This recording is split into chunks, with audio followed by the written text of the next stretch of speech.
Opa, e aí pessoal, tudo bem com vocês? Sejam muito bem-vindos a mais um vídeo aqui da nossa série de projeto de Python para iniciantes. E hoje a gente vai fazer mais um trabalho, um mini projeto aqui envolvendo o mundo das APIs, tá?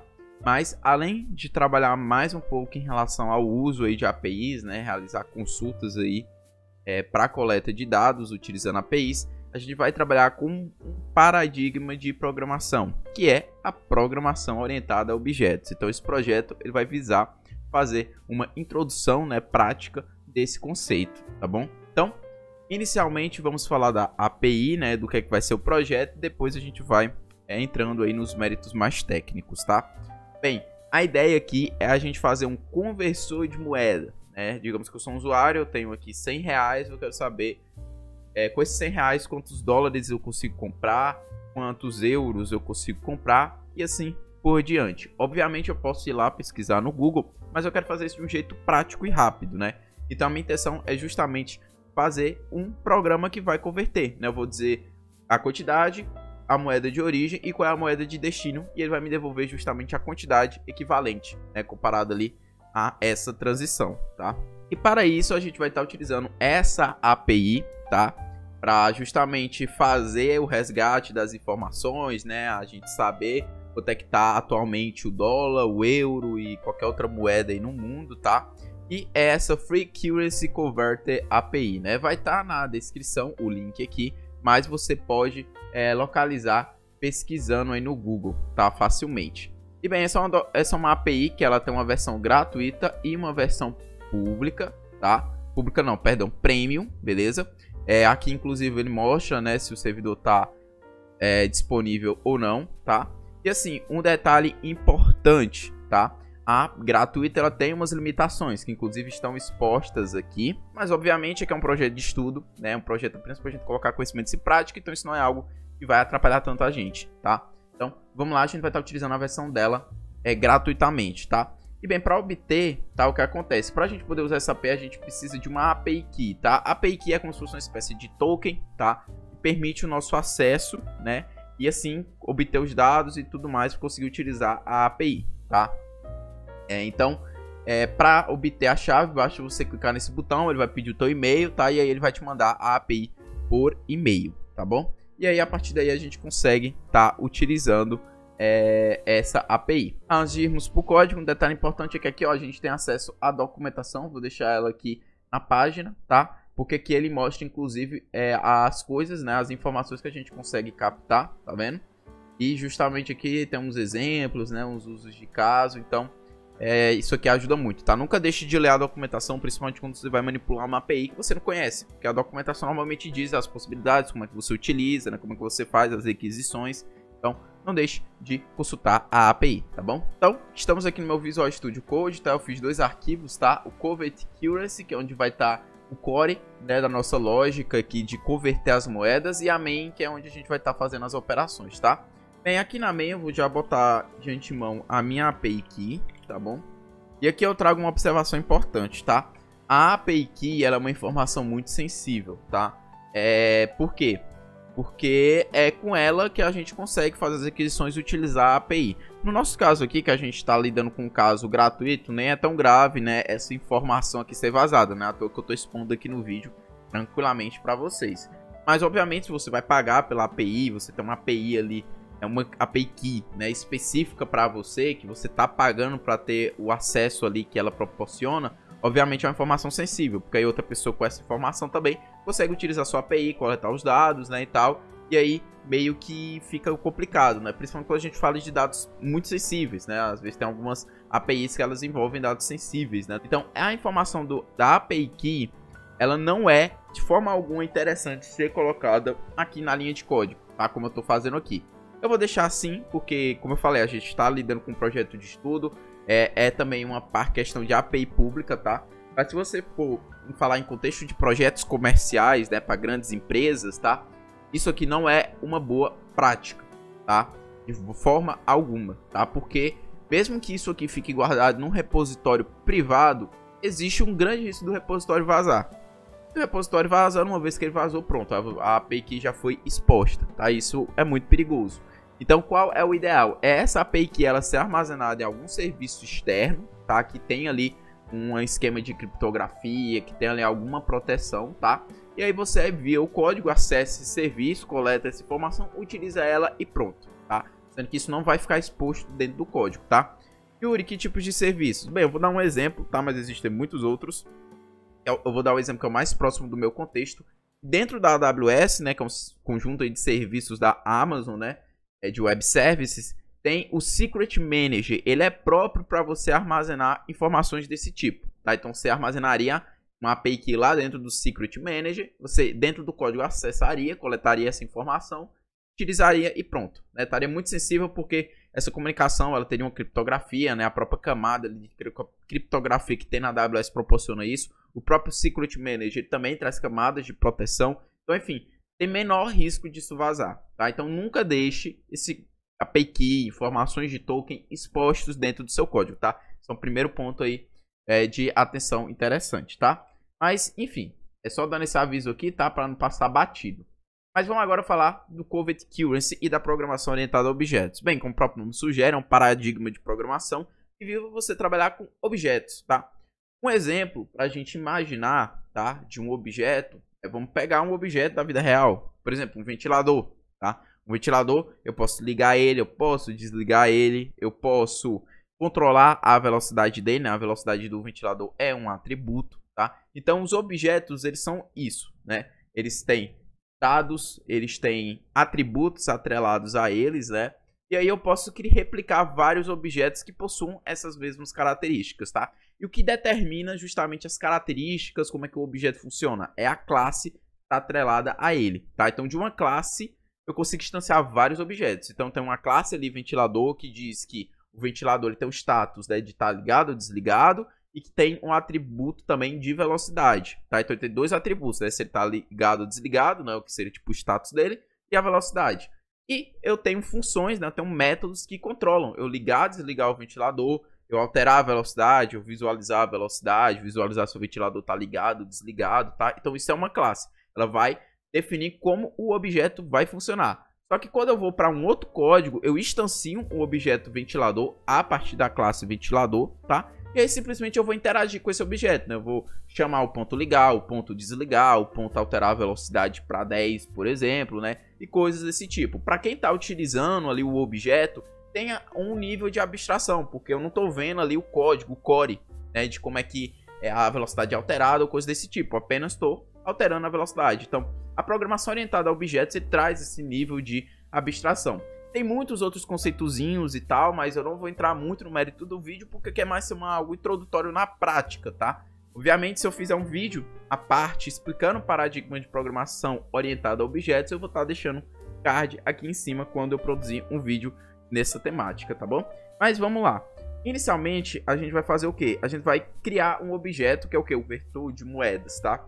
Então, a gente para isso vai fazer o quê? A gente vai chamar uma palavra especial, que é o class, tá? Que é justamente, eu estou criando uma classe, tá? E aqui eu vou criar o Covert Currency, tá? E aí, no caso, a gente só termina aqui com os dois pontos, tá? Então aqui eu estou começando a criar uma classe Covert Currency, né? Que seria justamente aí uma classe que converte moeda, tá? Um cuidado importante, tá, pessoal? Isso aqui é uma boa prática, tá? As classes a gente escreve normalmente junto, tá? A gente não separa a palavra, a gente também não usa underline desse jeito aqui, tá? Isso é uma questão de prática, de padronização de escrita das coisas, tá? Então a gente escreve tudo junto mesmo, tá? Só que aí cada palavra aqui do conjunto, né? A gente começa com letra maiúscula, né? Então covert começa com C maiúsculo aqui e currency, que é a outra palavra, né? Começa com C maiúsculo aqui. Então covert currency, tá? Uma outra prática também é o nome aqui do arquivo, né, de Python ser o mesmo nome da classe, tá? Só que nesse caso aqui a gente não precisa seguir as mesmas regras, né? É tudo minúsculo e as palavras a gente separa por underline, tá? Isso aqui é questão de padrão, tá? Você poderia declarar uma classe dessa forma aqui, funcionaria do mesmo jeito, tá? Mas eu já tô expondo para vocês algumas práticas, né, que o pessoal normalmente utiliza e recomenda quando você está trabalhando com programação orientada a objetos, que é justamente para você não confundir com outras características, outras coisas aí que existem no seu código, tá? Então, vamos lá. Covert Currency, tá? E aí a gente precisa fazer o quê? A gente vai aqui dentro definir os métodos atrelados a essa classe, tá? De Covert Currency. Nesse caso, a primeira função aqui que nós vamos criar é essa aqui, ó, a init, tá? Então, o que é essa init, o que é esse self, Yuri? Bom, vamos lá. Lembra que eu falei que a gente instancia objetos a partir de uma classe? Eu vou criar um objeto CovertCuracy a partir da classe CovertCuracy, tá? E aí, quando eu for fazer essa criação de objeto, eu tenho justamente uma inicialização. E é justamente esse init. Eu estou definindo como é que vai ser o instanciamento de objeto a partir dessa classe, tá? E aí, o que é que vai acontecer aqui dentro? Bem, aqui dentro eu posso simplesmente dar um return vazio ou simplesmente fazer nada, tá? Isso aqui tanto faz, tá muito atrelado ao jeito que eu vou lidar com a minha classe, tá? Mas no nosso caso, aqui é onde a gente vai definir os atributos do nosso objeto, né? Dos objetos que vão ser instanciados a partir dessa classe, tá? E que atributos a gente vai ter? Bem, o CovertCuracy a gente vai justamente fazer os esquemas, né, para coletar dados, coletar informações. Então, a gente vai precisar o quê? A gente vai justamente precisar da URL base, né, para fazer as requisições, tá? Eu já vou popular aqui o valor. E a gente também vai precisar da API Key para fazer as requisições, tá? Então, esses aqui são os dois atributos que eu já imagino logo de cara. E bem, o que é esse self aqui, né, que eu estou utilizando? O self, pessoal, né, o self, né, myself, yourself, né, no caso aqui o self, se refere ao próprio objeto, à própria entidade, tá? Então, quando eu estou usando o self aqui, eu estou me referindo ao próprio objeto que eu estou instanciando aqui, atrelado à classe CovertCuracy, tá? Pode parecer um pouco confuso isso, realmente, tá? Mas eu vou tentar aqui ao longo desse projeto, né, aqui do vídeo, ir explicando, reforçando em relação a essa ideia, tá bom? Mas bem, vamos aqui popular a URL base, tá? Ela é um atributo que tem um valor fixo, tá? HTTPS freeconv.com, tá? Vou até tirar essa barrazinha aqui do final, tá? Esse aqui é o começo, tá? Da nossa URL aí atrelada à nossa API. A gente sempre vai começar com ela, tá?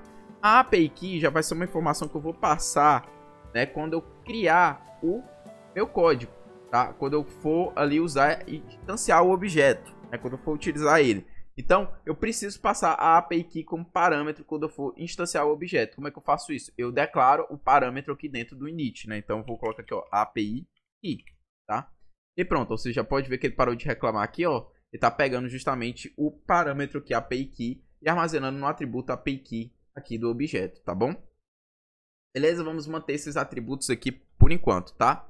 E aí, vamos agora fazer um método que vai ser justamente o getCuracy, tá? Que é justamente o que? A gente obter as moedas, né, disponíveis, tá? Bem, aqui dentro você já pode ver que eu passei o self, tá? Ou seja, eu estou passando o próprio objeto aqui dentro desse método, tá? Por que é que eu estou fazendo isso? Bem, porque uma vez que eu passo o próprio objeto aqui dentro do método, né? Ele automaticamente, eu posso utilizar os atributos do próprio objeto, ou seja, seu URL base e a API Key, que vai ser o que a gente vai necessitar, tá? Então, vamos lá. Primeiramente, a gente vai ter que definir o endpoint, tá? O que é um endpoint? Isso aqui é um conceito que está atrelado às APIs, tá? Bem, se a gente for para a documentação, vocês vão observar que aqui, ó, eu tenho, ó, list of curacies, né? Aqui, ó, tem um término de uma URL. List of countries, né? Que é a lista dos países. Aqui, ó, tem um término de outra URL e assim por diante, né? Você pode ver que tem diferentes términos aqui, dependendo do que eu queira coletar. Isso aqui é os endpoints que a gente chama, tá? São as opções, né? Eu tenho uma URL base e eu tenho o resto dela que vai representar um endpoint diferente, né? Uma mesma API, ela pode ter vários endpoints. E aí, cada endpoint que eu vou bater lá para buscar informação vai me retornar uma coisa diferente, né? Vai depender do endpoint. Então, quando eu falo endpoint, é justamente onde a gente vai bater para resgatar as informações que a gente deseja. Nesse caso, a gente quer pegar o list of curacies, tá? Então, a gente precisa desse endpoint aqui, tá? Então, vamos copiar ele aqui. E aqui no código, ó, vamos colar aqui. Novamente, cuidado aqui, ó, quando for montar o URL, tá? Porque, ó, tem que ter as barras certinho, tá? Por isso que eu tirei a barra aqui do final, porque eu vou começar os endpoints sempre com a barra aqui, tá? E aí não tem perigo de quebrar a URL, tá? Muito cuidado com isso aqui. Bem, aqui dentro, a your API Key, né? A gente vai justamente colocar a nossa API Key. Então, para isso, eu vou chamar a fstring, tá? E aqui dentro a gente vai justamente passar o self.api key, tá bom? Então, eu consigo fazer isso aqui porque eu estou passando o self aqui como parâmetro da getCuracies, tá? Ou seja, eu estou passando o próprio objeto aqui como parâmetro da minha função.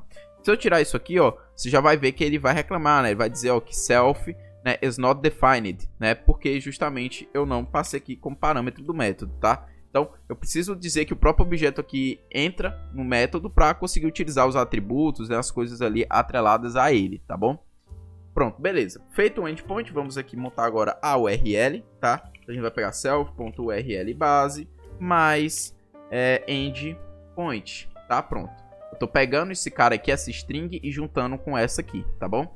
E aí a gente vai fazer o quê? Agora a gente vai ter que importar aqui, ó, a biblioteca de requests, né? Então a gente vai throw requests, import get, justamente pra gente conseguir fazer as requisições. Então, vamos lá. Eu vou criar uma variável aqui que eu vou chamar de data. Vamos botar o get url.json, tá? E eu vou colocar justamente aqui para ele retornar return data, tá? Para retornar os dados. E vamos aqui para main, tá? Aqui para main vai ser o seguinte, a gente vai ter que importar essa classe aqui, tá? Então é a mesma ideia que a gente já viu em alguns projetos anteriores, né, de importar coisas de outros arquivos, né? Da mesma ideia aqui de importação de bibliotecas, que é o quê?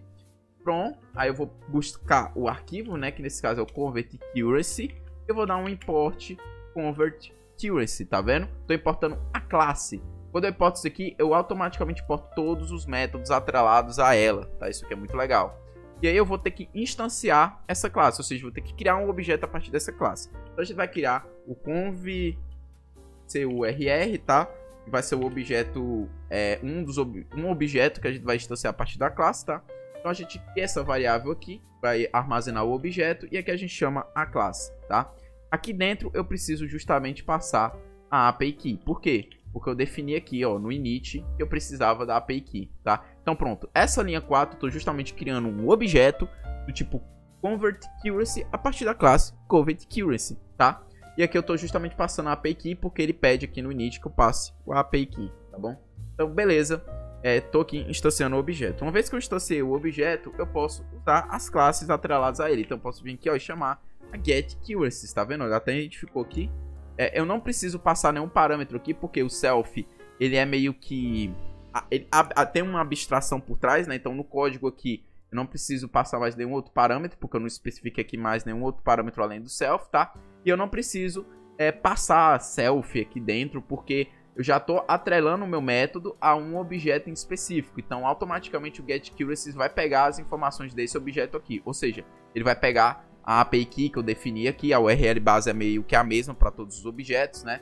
Mas enfim, como eu dei o objeto, ponto, o método, né? E esse método está com self, ele vai pegar as coisas desse objeto, né? Bem legal isso aqui, né, gente? Ele traz uma abstração que é muito interessante de se trabalhar. Então eu vou botar aqui para ele printar a saída, tá? Lembrando que o getCurrency, ele está justamente retornando aqui o que a gente está buscando ali de requisição. Vamos ver o que é que ele vai retornar. Então, ó, dei aqui python.main, tá? Para rodar. E você pode ver que é o que ele deu pra gente um JSON gigantesco, tá?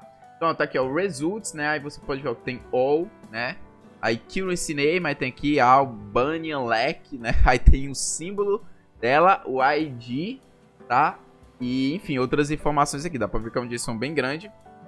Mas beleza, os dados estão vindo. Vamos trabalhar agora isso aqui. Bem... vamos voltar aqui, eu vou fechar por enquanto o terminal aqui. E aí vamos fazer o quê? Vamos apagar esse return aqui e vamos trabalhar. Bem, ele devolveu pra gente os results, tá? Então, vamos botar results, tá? Que é justamente, um JSON results, dois pontos e as nossas informações, né? Não tem nenhuma outra chave além do results, né? No dicionário mais externo, então a gente simplesmente vai usar aqui o results, tá? E aí o que é que a gente vai fazer? A gente vai fazer o seguinte, a gente vai transformar... esses dados, né, em uma lista, botar data.values, tá? A gente vai fazer isso aqui, tá? Porque observem o seguinte, então a gente vem pro terminal novamente, vocês vão observar o seguinte, results, tá? E ele vai retornar o quê? Uma lista aqui de, no caso vai retornar pra gente um dicionário, tá? Gigantesco. E se você observar, o que é que esse dicionário contém, né? Vamos olhar aqui, ó, pro... deixa eu pegar uma linha só. Pronto, esse cara aqui, ó, o XCD. Isso aqui tá tudo numa linha só, fica mais fácil de visualizar.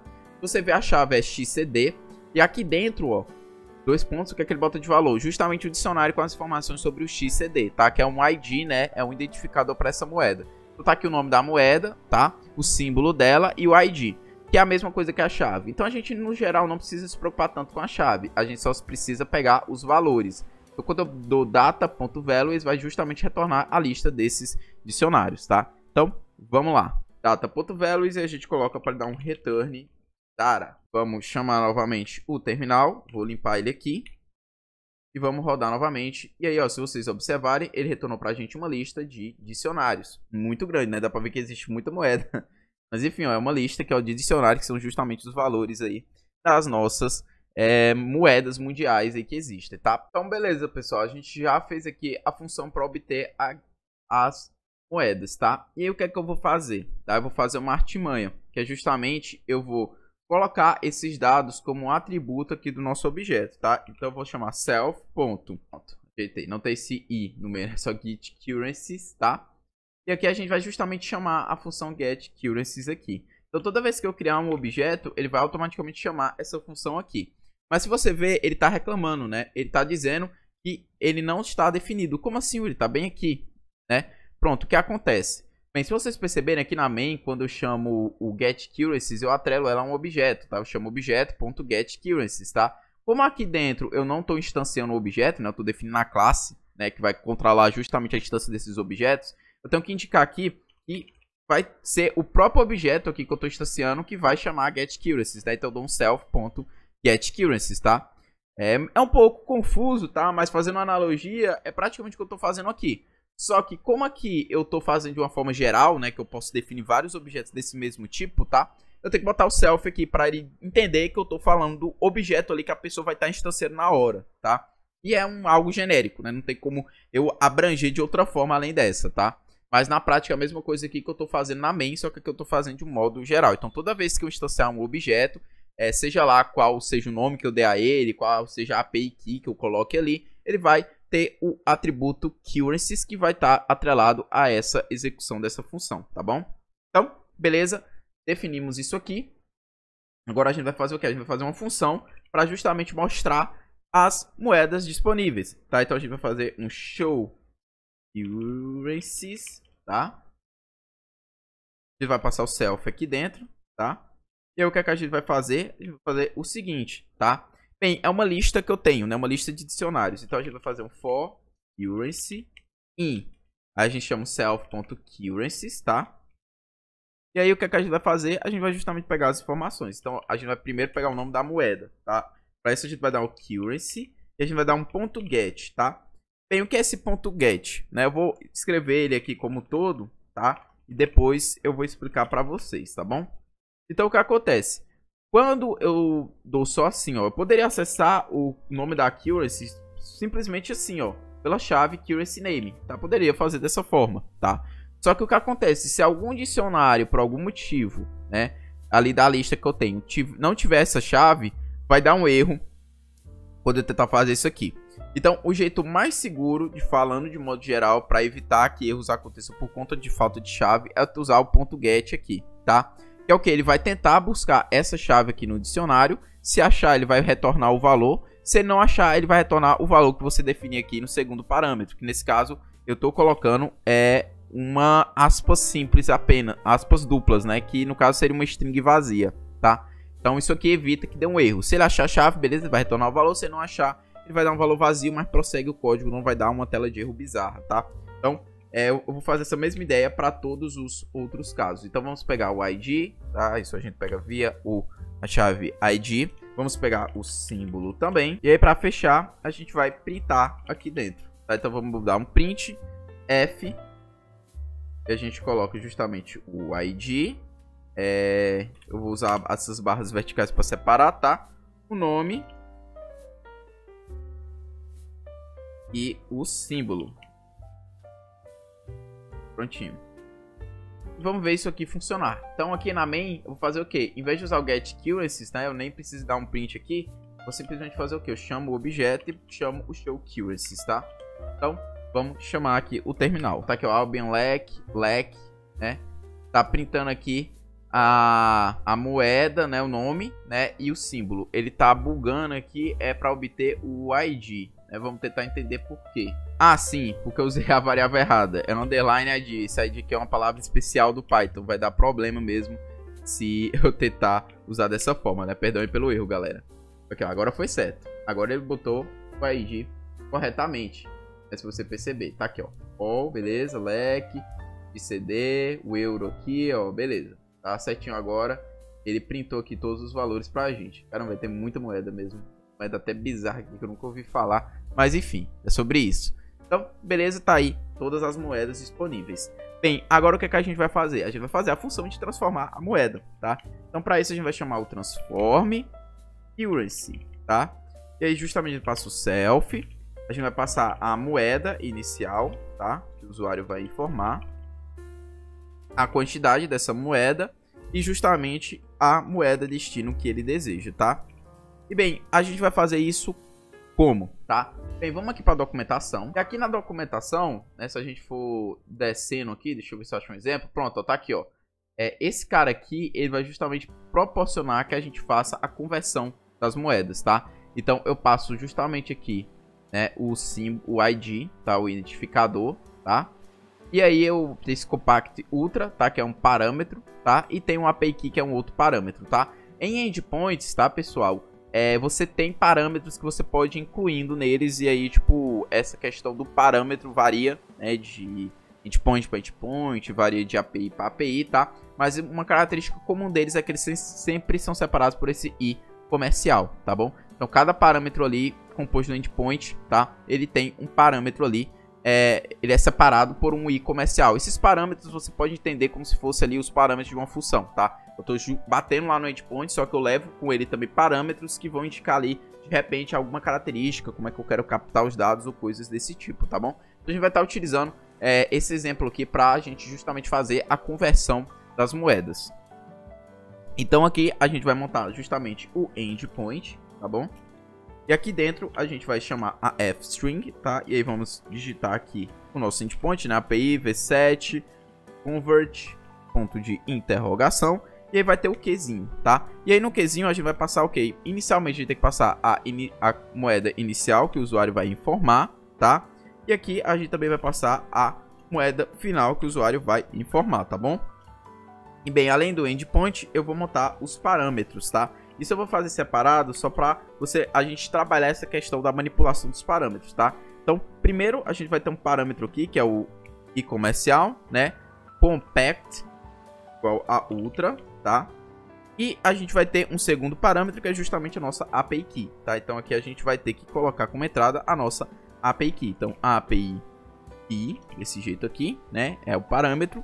E a gente passa aqui dentro justamente o self.api key. Eu consigo usar o self.api key novamente porque tem esse self aqui no parâmetro da função. Beleza, vou ter uma lista aqui dos parâmetros que eu desejo e agora a gente vai montar a nossa URL, tá? Então a gente começa com a URL base, a gente soma com o endpoint e agora a gente precisa compactar os parâmetros aqui nesse endpoint, tá?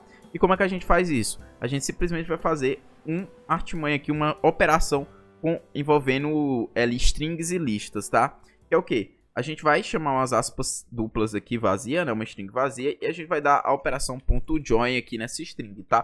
Que é simplesmente o que? Eu vou inserir, né, nessa string, tá? É justamente o que eu vou colocar aqui dentro, que é o que? Justamente cada parâmetro desse, tá? Então, eu vou chamar aqui o str, para forçar que vai ser uma string, tá? Parameter for parameter in parameters, tá?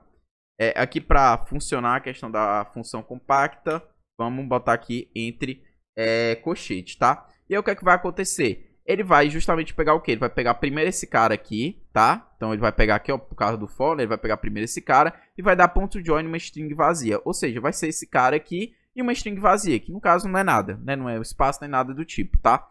E aí, depois ele vai fazer o que? Ele vai avançar para a próxima iteração. Ele vai pegar esse cara aqui e vai dar o .join. Só que aqui ele vai, no caso, juntar com o que já tinha anteriormente, tá? E nesse caso é o Compact Ultra, tá? Só que aí o que acontece? Quando eu chamo esse cara aqui, tá? Ele não vai dar nenhum espaço nem antes nem depois. Ele vai simplesmente colocar aqui dentro da string vazia, tá? E isso tudo eu tô compactando, né, concatenando aqui com o que eu tenho anteriormente. Então desse jeito eu monto a URL, tá? Isso aqui é uma automaçãozinha bem interessante para você, enfim, ter uma lista aqui de todos os seus parâmetros, né? Fica bem mais organizado, fica mais fácil de você identificar, não fica aquela URL monstra, tá? E aí fica isso aqui tudo para montar o teu endpoint como um todo, tá? Dicasinha aí, artimanha de Python para quem não conhece, tá? A linha tá muito grande, né? Você quer dar uma quebra de linha aqui, mas sem quebrar, né? Porque se eu só der um enter aqui, ó, ele vai dar um erro, tá? De continuidade. E aí o que é que a gente faz? Aqui colado, no finalzinho do mais, a gente coloca essa barra invertida, né? E o interessante é dar também aqui uma tab, não uma indentação. E, pasmem, isso aqui não é bug, tá? Isso aqui funciona. Ele vai entender que isso aqui é uma quebra de linha aqui do código, tá? Então ele vai justamente pegar o mais e vai juntar com o que tá aqui embaixo. Então isso aqui é legal, porque se você tiver uma linha muito grande, para não ficar um negócio muito horizontalizado, né? E até melhorar a questão de visualização, manutenção, você pode estar usando isso aqui, tá? Esse operadorzinho aqui dentro do teu código, tá? Para quem não sabia, né? Fica aí o bizu, tá bom? E beleza, feito isso aqui tudo, a gente pode finalmente, né? Dar o get URL, tá? E justamente o ponto JSON, tá? Bem, e aí pra gente entender o que é que isso aqui vai retornar, eu vou dar um return data, tá bom? E bem, vamos aqui, em vez de chamar a show accuracies, a gente vai botar o transform accuracy, tá? E aqui dentro a gente precisa passar os parâmetros, tá? Bem, eu vou chamar aqui o terminal novamente, vamos ver aqui. Deixa eu ver aqui como é que tá o real, né? Pronto, achei aqui o BRL, tá? É o ID do real. Então, beleza. Então, a nossa moeda inicialmente aqui vai ser o BRL. Tá? Fazer assim, BRL. E a quantidade que eu vou botar 20, mas que não vai fazer diferença, porque eu não defini nada com amount agora. Vamos ver aqui o dólar, né? Vou localizar o dólar aqui. O dólar tá aqui, ó, o USD, tá? Então, beleza. Vamos aqui usar o ID USD, beleza? E vamos ver o que é que ele vai retornar, né? Nesse caso aqui eu tenho que dar um print para conseguir visualizar o retorno. Bem, pessoal, eu tentei fazer a requisição aqui, deu um erro, tá? É uma coisa que eu não tinha percebido que eu tinha feito sem querer. Eu esqueci de botar a barra aqui no começo, tava quebrando, né, a URL, ele tava dando erro aí, conexão recusada. Então, cuidado, tá? Mas enfim, até botei esse print URL aqui quando eu tava debugando, né, que foi o que eu notei. Mas enfim, se vocês perceberem aqui na main, né, eu botei BRUSD, né, então tá vendo aqui, ó, BRUSD, ele deu aqui justamente aqui a questão da quantidade, tá? Em real, né, tá valendo 0,21 dólares, tá? Se eu botar aqui o contrário, né, vamos inverter aqui os negócios, vamos rodar novamente, você vai ver que ele deu 4,69, tá? Então, beleza, com isso aqui a gente consegue justamente saber o que é que a gente precisa para fazer a conversão. Então, vamos lá, aqui dentro, o que a gente precisa seria justamente fazer o quê? O acesso justamente dessa informação aqui, né? Do initial e do end accuracy, tá? A gente faz o acesso aqui do JSON, tá? Dessa chave. E aí, simplesmente com isso aqui, a gente vai fazer o quê? A gente vai justamente isso aqui, em vez de dar, eu vou chamar isso aqui justamente de rate, tá? E aí a gente simplesmente vai ter que fazer o que? A gente teria que pegar o new value, né, que é a variável, e aqui a gente pega o rate versus o amount, tá? Só que aí a gente tem que lembrar o seguinte detalhe, tá? Isso aqui vai ser algo que o usuário vai digitar, né? Essas três coisas, tá? Então o que acontece? Se o usuário digitar duas moedas que são inválidas, tá? O que vai acontecer é que talvez um dicionário venha vazio, tá? Então, antes da gente acessar o valor aqui, o que a gente vai fazer? A gente vai dar um data, né, aqui. O rate vai ser justamente a data, acessando essa informação, tá? Só que a gente tem que primeiro fazer o quê? Verificar se o tamanho data, tá? É igual a 0. Caso isso aconteça, o que ele vai fazer? Ele vai dar justamente moedas inválidas. E vai dar um return nulo, tá? Vai acontecer. Se não acontecer, beleza, eu consigo captar aqui justamente o valor, né, de unidade de conversão aqui entre eles, tá? Tá, outra coisa que a gente precisa fazer é justamente, né, fazer a tentativa de pegar o amount em float, né? Então a gente vai fazer o que? A gente vai pegar, fazer um try aqui, tá? E eu vou justamente o que? Tentar pegar um amount igual float amount, tá? Se isso aqui der erro é porque provavelmente o usuário não digitou algo numérico, tá?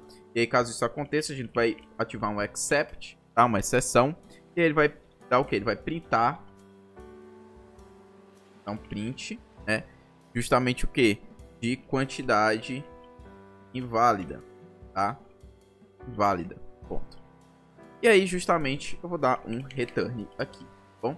Beleza, tudo estando certo, ele vai prosseguir aqui e vai retornar o New Value, tá? Então, vamos agora brincar aqui. Vou chamar o terminal novamente. Limpar ele aqui. Aqui na main, ó, vamos lá, tá? Vamos botar aqui BRL USD, né? E a gente chama aqui, ó, Python main. E, ó, vai dar justamente 20 reais dá 4,25 dólares, tá? Se eu inverter, tá? Se eu inverter, tá? BRL, ele vai dar justamente que 20 dólares equivale a 93,93 aí, uns quebrados de reais, tá bom? Se eu botar uma moeda inválida, né? Eu acho, deixa eu pensar que eu acho que só BR dá uma moeda inválida. Vamos ver. Moedas inválidas, ele deu none justamente porque deu erro aqui, tá bom? Vamos agora fazer um outro teste. Eu vou colocar algo que não é numérico. Oi. PO. Na verdade, eu escrevi oi, escrevi PO, mas dá certo também.